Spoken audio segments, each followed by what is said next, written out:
তো দোকান থেকে চলে এসেছি, এখন খাওয়া দাওয়া হবে। যে বিরিয়ানি, ওর বাবা নিয়ে এসছে রুটি, কফির তরকারি আছে, মিষ্টি, খেজুর গুড়।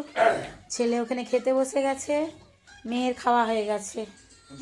হ্যাঁ 3 প্যাকেট এনেছিল। ছেলে, আমি আর আমার ভাই খাবো। আমার ভাই এতক্ষণে এলো। আমার মা আছে ছোটো বোনের বাড়িতে, আর আমার ভাই থাকবে আমাদের বাড়িতে। আমার মা গেছিলো একটু বোনের সঙ্গে ঠাকুর মন্দির। হ্যাঁ, মেয়ে ফোন নিয়ে ব্যস্ত। বন্ধুরা হ্যাপি নিউ ইয়ার করছে, তাদেরকে রিপ্লাই দিচ্ছে। আমি আর ভাই এবারে খাবো। মানে আর খেতে কি, চলুন। কাল থেকে আজ পড়ে তো গেছে হ্যাপি নিউ ইয়ার, নতুন বছর। কাল থেকে নতুন বছর, নতুন কাজ সব শুরু হবে। আজকে দোকানে অনেক চাপ ছিল, অনলাইনেরটা একটু বেশি ঝামেলা করছিল। এই যে ফ্রুট কেকগুলা এখানে আরও আছে, দোকানে সব বিক্রি হয়ে গেছে, এখানে কিছু রয়ে গেছে, নিয়ে এসেছি।